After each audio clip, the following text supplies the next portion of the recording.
Hello everyone, welcome to Kishore classes. तो आज हम बात करेंगे आज के मोस्ट इम्पोर्टेंट करंट अफेयर की। तो आज है 9 अप्रैल 2025। इस करंट अफेयर में हम करंट अफेयर के साथ साथ कुछ फैक्ट्स की भी बात करेंगे। तो आप किसी भी एग्जाम की तैयारी कर रहे हैं तो ये वीडियो आपके लिए इंपॉर्टेंट होगा, तो लास्ट तक बने रहें। तो चलिए स्टार्ट करते हैं आज के करंट अफेयर और उनसे जुड़े हुए फैक्ट्स। तो चलिए स्टार्ट करते हैं। सबसे पहला इंपॉर्टेंट क्वेश्चन ये पूछा गया है कि जम्मू और कश्मीर और लद्दाख का जो जो हाई कोर्ट है, उसके जो मुख्य न्यायाधीश हैं, जो चीफ जस्टिस हैं, वो कौन चुनेंगे? वो चुनेंगे जो हमारे जस्टिस अरुण पाली हैं, उनको चुना गया। उसके साथ साथ कुछ और न्यायाधीश की बात कर लेते हैं। जो भारत के 51 जो मुख्य न्यायाधीश हैं वो है न्यायमूर्ति संजीव खन्ना। उसके बाद है जो उड़ीसा के उच्च न्यायालय जो नया मुख्याधीश हैं वो है न्यायमूर्ति हरीश टंडन। दिल्ली उच्च न्यायालय के हैं न्यायमूर्ति देवेंद्र कुमार उपाध्याय। बॉम्बे उच्च न्यायालय के हैं न्यायमूर्ति आलोक आराधे। उसके बाद मणिपुर उच्च न्यायालय के हैं न्यायमूर्ति श्री कृष्ण कुमार। उसके बाद पंजाब एंड हरियाणा उच्च न्यायालय के हैं न्यायमूर्ति शील नागू। उसके बाद है उत्तराखंड के जो उच्च न्यायालय के हैं वो है न्यायमूर्ति ऋतु बहारी। हाल में ही जो टी20 मैच है क्रिकेट की बात करी जा रही है, उसमें जो 13,000 रन बनाने वाले पहले भारतीय कौन बने हैं? वो बने हैं विराट कोहली। उसके साथ साथ कुछ और अन्य खिलाड़ी भी हैं जिन्होंने 13,000 प्लस रन बनाए हैं। सबसे पहले है जैसे कि सबसे नंबर 1 पर आते हैं क्रिस गेल, जिन्होंने 14,562 रन बनाए हैं। उसके बाद है दूसरे पर है एलेक्स हेलेक्स, जिन्होंने 13,610 रन बनाए हैं। उसके बाद थर्ड पे है शोएब मलिक, जिन्होंने 13,557 रन बनाए हैं। और फोर्थ पे है क्यूरन पॉलर्ड, जिन्होंने 13,537 रन बनाए हैं। उसके बाद है जो भारत के विराट कोहली है, जिन्होंने 13,001 रन बनाए हैं, जिन्होंने 13,000 का आंकड़ा जो है वो पास किया है और वो पहले भारतीय बने हैं। हाल में ही एक जीआई टैग दिया गया रिसेंटली, जिसको बोला गया नोलार गुरूर संदेश जो है वो जहाँ कहाँ का जीआई टैग है। वो जो जीआई टैग है वो वेस्ट बंगाल का जीआई टैग है। उसके साथ साथ हम रिसेंटली जो जीआई टैग बनाए गए हैं, जो अपडेट किए गए हैं, उनकी बात कर लेते हैं। सबसे पहला है जो पनुरिति काजू है, वो कहाँ से है? वो तमिलनाडु से है। उसके साथ है पुलियान जो एसिड लाइम जो है वो है तमिलनाडु से, वो भी तमिलनाडु से है। उसके साथ साथ है जो विदुर नागर सवा बाथल जो सूखी लाल मिर्च है, वो भी तमिलनाडु से है। चेटीकुलम छोटा प्याज तमिलनाडु से है। रामानूड जो चित रायकर राइस जो है वो भी तमिलनाडु से है। कौणकुंबम पान का पत्ता भी तमिलनाडु से है। थोलवाई फूलों की माला भी तमिलनाडु से है। अगर हम बात करें 2025 की जीआई टैग मिलने की, तो हम उसको बता रहे हैं। उसके साथ साथ है सौदागरी ब्लॉक प्रिंट जो है वो भी गुजरात से है। गरचोला हस्तलिख जो है वो भी गुजरात से है। वर्जिन नारियल तेल भी अंडमान निकोबार द्वीप समूह से है। सांची क्राफ्ट जो है मथुरा यूपी से है। उसके बाद जनजातीय पोशाक रुगुनाई पचारा जो है त्रिपुरा बांसुरी पीलीभीती जो यूपी से है। गौड़ पेंटिंग जो है मध्य प्रदेश से है। तिरंगा जो है बर्फी जो है वो वाराणसी यूपी से है।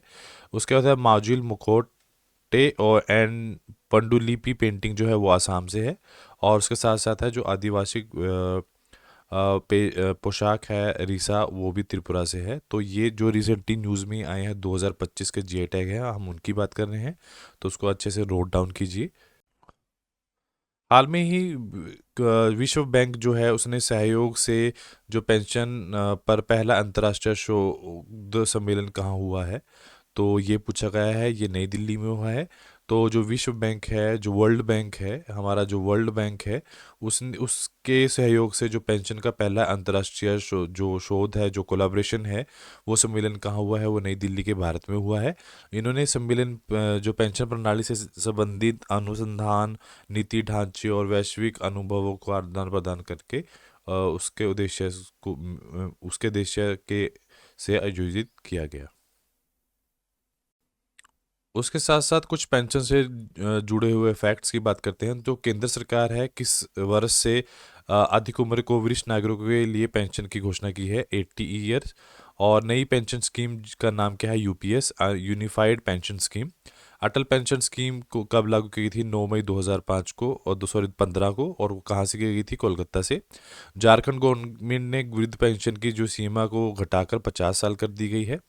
पुरानी पेंशन की योजना शुरू करने वाला जो पहला पूर्वोत्तर राज्य बना है वो सिक्किम है। 2017 में भारत सरकार ने वरिष्ठ नागरिकों के रूप में पेंशन योजना शुरू की थी, वो कौन सी थी? पीएम व्याम। उसके बाद है वंदना योजना, यह योजना 60 साल से अधिक लोगों के लिए थी। उसके बाद सिंगल वुमेन पेंशन का जो सबसे पहला राज्य जिसने ये स्टार्ट की थी वो कौन सा था? वो तेलंगाना था। किस राज्य सरकार ने गरीबी को आसरा पेंशन देने के लिए इस योजना स्टार्ट की? वो भी तेलंगाना था। जो नेशनल पे पेंशन डे है वो 17 दिसंबर है। एनपीएस जो वात्सल्य योजना है, जो शुरुआत हुई थी वो 18 सितंबर 2024 को हुई थी। और उसके साथ साथ एनटीआर भरोसा पेंशन योजना भी स्टार्ट की गई।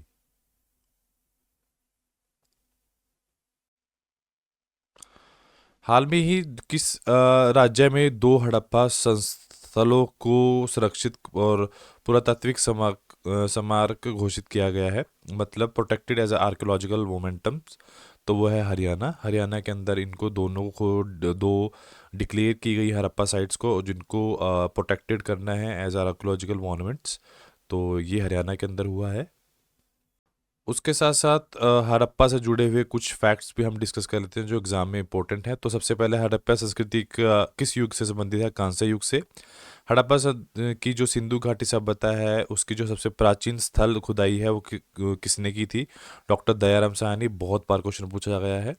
हड़प्पा संस्कृति जो है उसके स्थान में पुरातत्व के को जूते हुए खेत का साक्ष्य कहाँ मिला है? कालीबंगन में। सॉरी। उसके बाद है जो हड़प्पा किस स्थानों में जो फरोज हैं उनके निशान पाए गए? वो भी कालीबंगा में। किस हड़प्पा संस्थान में यज्ञ वेदी फायर अलर्ट अल्टर मिले हैं? वो भी कालीबंगा में। उसके बाद है हड़प्पा संस्था के पहली खगोलीय वेधशाला जो है वो कहाँ है? धोलावीरा गुजरात में मिली थी। बीनागढ़ वाला एकमात्र हड़प्पा संस्थल कौन सा है? वो है चंदोड़ो। उसके बाद है हड़प्पा संस्था में जो स्थल मंडी है भारत किस राज्य में स्थित है? वो उत्तर प्रदेश में है। और हड़प्पा का कालीन स्थल पंजाब में कहाँ पर है? रोपड़ में। हड़प्पा का जो स्थल है उत्तर प्रदेश में वो कहाँ स्थित है? आलमगीरपुर में। उसके बाद है हड़प्पा शहर 3 भागों में विभाजित किया गया था, वो कहाँ पे है? धोलावीरा में।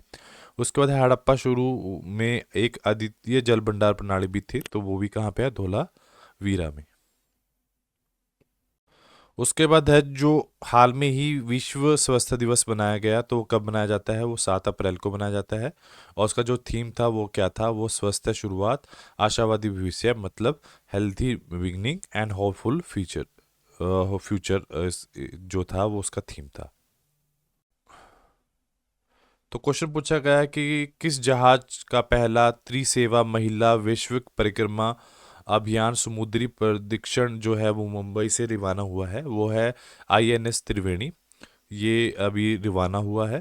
तो उसके साथ साथ कुछ और आईएनएस की बात कर लेते हैं। जो आईएनएस विक्रांत है वो भारत का स्वदेशी विमान विभाग पोत है जो इंडिया ने खुद बनाया है। आईएनएस अर्नल जो देश की पहली एंटी सबमरीन कॉन्वेंट है। उसके बाद है आईएनएस आगरे एनआईएस अक्षय जो इस साल भारतीय नौसेना के 2 स्वदेशी पनडुब्बी हैं। उसके बाद है आईएनएस आरहित जो परमाणु भारत की पहली परमाणु पनडुब्बी है। उसके बाद है आईएनएस अरिघा जो भारत की दूसरी परमाणु पनडुब्बी है जो विशाखापट्टनम से नौसेना में शामिल हुई है। उसके साथ साथ है आईएनएस तराणी जो गोवा में दूसरा नाविक सागर परिक्रमा अभियान में स्टार्ट की गई है। उसके साथ साथ कुछ और फैक्चुअल क्वेश्चन भी याद कर लेते हैं जो सम्मेलन हुए हैं ऑल ओवर द वर्ल्ड। तो ग्लोबल इन्वेस्टर समिट जो है उसका उद्घाटन प्रधानमंत्री मोदी जी ने भोपाल में किया है। जो 9th एशिया आर्थिक वार्ता है जो इकोनॉमिक डायलॉग है एशियन, वो पुणे में हुआ है। कार्बन बाजार का जो पहला अंतर्राष्ट्रीय सम्मेलन हुआ है वो कहाँ हुआ है? वो न्यू दिल्ली में है। एंड डी का मतलब न्यू दिल्ली। संयुक्त राष्ट्र महिला शांति सैनिकों के जो पहला सम्मेलन हुआ है वो भी नई दिल्ली में हुआ है। 98 अखिल भारतीय मराठी साहित्य सम्मेलन भी नई दिल्ली में हुआ है। मोबाइल वर्ल्ड कांग्रेस 2025 स्पेन के बैरोसलिना में हुआ है। बिम्स्टेक जो यूथ समिट है वो गांधीनगर गुजरात में हुआ है। 14वां एशियाई मत्स्य पालन एंड जलीय कृषि फोरम जो है वो भी नई दिल्ली में है, इंडिया। उसके बाद है 12वां गवर्नमेंट समिट 2025 दुबई के यूएई में हुआ है। और उसके साथ साथ world health visual entertainment summit 2025 है भारत का, वो मुंबई में हुआ है फर्स्ट टाइम, और जो होस्ट किया है वो भी इन्होंने फर्स्ट टाइम ही होस्ट किया है। उसके बाद है कि 2025 में सबसे उन्नत जो लामा 4 मॉडल है, एआई है, जो आर्टिफिशियल इंटेलिजेंस है, वो किसने लॉन्च किया है? वो मेटा ने लॉन्च किया है। अप्रैल 2025 में सबसे उन्नत लामा जो A4 है एआई मॉडल, वो मेटा ने किया है। पहले इसको फेसबुक द्वारा लॉन्च किया गया था। इस मॉडल में नवीनतम जनरेटिव एआई अनुसंधान है, जिसमें हम बेहतर भाषा को समझ सकते हैं, तर्क क्षमता कर सकते हैं, और बहुउद्देशीय क्षमता पर भी जोर दिया जा सकता है। उसके साथ साथ है थाईलैंड यात्रा के दौरान जो प्रधानमंत्री मोदी जी ने हैं, दो थाईलैंड के राजा हैं, महा विजय कौर्न, उन्होंने शैली प्रदान की है बुद्धा की, तो प्रतिमा उपहार दी है। तो वो जो उनका स्टाइल है वो कैसा है? वो उनका जो स्टाइल है वो सारनाथ स्टाइल है, वो बैठे हुई पोजीशन पे है महात्मा बुद्ध जी। उसके साथ साथ डीआरडीओ ने भारतीय सेना के किस राज्य में MRSAM जो है 4 उड़ाने का परीक्षण सफलतापूर्वक किया है? वो है ओडिशा। 2025 में भारतीय ने ओडिशा के जो medium range surface to air missile है उसके 4 उड़ान का सफलतापूर्वक जो है परीक्षण। 5 अप्रैल को 2025 को जो वफाका है संशोधन अधिनियम 2025 को किसने मंजूरी दी है? वो जो हमारी राष्ट्रपति है द्रौपदी मुर्मू ने उसको मंजूरी दे दी गई है, और ये पास कर दिया गया है, अमेंडमेंट एक्ट 2025। उसके साथ साथ किस मंत्रालय ने वाइब्रेंट विलेज प्रोग्राम दो को लॉन्च किया गया है? ये हमारे जो गृह मंत्रालय है, मिनिस्ट्री ऑफ होम अफेयर है, और उन्होंने ये जो प्रोग्राम है उसको लॉन्च किया है। हाल में ही ओटावा कॉन्वेंशन जो है वो किससे संबंधित है? वो बारूदी जो सुरंगें हैं उनके ऊपर जो बैन किया है लैंड माइंस के ऊपर, उसके ऊपर ओटावा कॉन्वेंशन किया गया है। उसके साथ साथ हंसा जो 3 है NG ट्रेनर विमान है, वो किसके द्वारा विकास किया गया है? वो CSIR सेंट्रल रिसर्च इंस्टीट्यूट जो है तो नाल नेशनल एरोस्पेस जो एरोस्पेस लेबोरेटरी है उसके द्वारा ये इसको विकसित किया गया है। के साथ साथ हम रिवीजन कर लेते हैं कल की। तो सबसे पहले क्या पूछा गया है कि अगले 2 वर्ष में जो बीम स्टेक जो की अध्यक्षता किसने संभाली है? और बांग्लादेश ने। UNCTAD जो है फ्रंटियर टेक्नोलॉजी 2024 है, उस पे भारत कौन स्थान पर है? 36 पे। पनरुति जो काजू है GI टैग दिया गया है, वो किस राज्य से संबंधित है? वो तमिलनाडु से संबंधित है। हाल में ही अग्निशमन और बचाव सेवाओं के जो DGP को नियुक्त किया गया है उनका नाम है सीमा अग्रवाल। फैड डेगुरिन सेंट मास्टर का जो है पुरस्कार पाने वाले पहले भारतीय हैं सुदर्शन पटनायक। राष्ट्रीय युवा पुरस्कार 2025 को किस संस्था को दिया गया? Let's be the change. Boxing विश्व कप 2025 में जो स्वर्ण पदक पाने वाले पहले भारतीय मुक्केबाज हैं वो कौन है? वो हितेश है। उसके साथ साथ हाल में ही यून सॉल जो है योल को महाभियोग किया गया है, वो किस देश के राष्ट्रपति थे? वो दक्षिण कोरिया के थे। ये दिसंबर 2024 में इनको इम्पीच किया गया था। उसके बाद है बाटलिक जो क्रिकेट लीग है 2025 की, उसकी शुरुआत लद्दाख में की गई। जो वित्त वर्ष 2025 है उसमें जो कार्गो हैंडलिंग का जो सबसे पहला स्थान पाया गया किस बंदरगाह ने पाया है? वो है मुद्रा जो बंदरगाह है। उसके बाद है विश्व शांति के लिए अंतर्राष्ट्रीय खेल दिवस हर साल कब मनाया जाता है? वो 6 अप्रैल को। हाल में ही GI टैग नहीं दिया गया, वो है कॉर्ग बीटल जो नट है उसको GI टैग नहीं दिया गया। जो 47 राष्ट्रीय जूनियर बालिका हैंडलॉन्ग चैंपियनशिप जीती है वो उत्तर प्रदेश ने जीती है। खेलो इंडिया पैरा गेम्स के अंदर जो दूसरा अभी एडिशन हुआ है, संस्करण जो हुआ है, उसमें जो हरियाणा है उसने सबसे ज़्यादा जीत हासिल की है। चिल्ला S सेठी को जो भारतीय बैंक संघ है उसके चेयरमैन नियुक्त किया गया है। उसके साथ साथ भारतीय जो है वो विश्व स्तर पर दूसरा सबसे बड़ा 5G बाजार बना है। तो आज के लिए इतना ही। Do like share and subscribe my channel. Thank you so much. जय हिंद, जय भारत।